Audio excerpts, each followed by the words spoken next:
নমস্কার বন্ধুরা, কেমন আছেন সবাই? আজকে আমি এক বন্ধুর প্রশ্নের উত্তর নিয়ে চলে এসেছি। আমাকে এক বন্ধু প্রশ্ন করেছিলেন, বট আর অশ্বত্থ কিরকম দেখতে?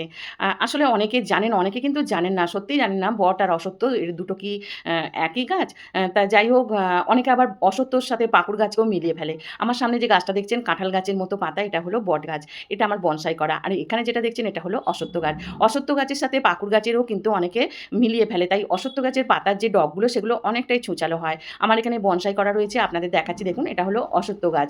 আর যেটা অশ্বত্থের মতোই দেখতে পাকুড় গাছ, সেটাও আমি আপনাদের দেখাচ্ছি। এই গাছগুলো সাধারণত পঞ্চবটী বৃক্ষের ওখানে রাখা হয়। আর এখানে যে গাছটা দেখছেন এটা হলো পাকুড় গাছ। এটা পাকুড় গাছের পাতাগুলো এইরকম দেখতে।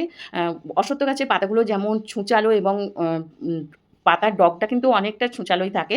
পাকুড় গাছে কিন্তু অতটা ছুঁচালো থাকে না। আমার এখানে ৩ টে গাছকেই আপনাদের দেখাচ্ছি।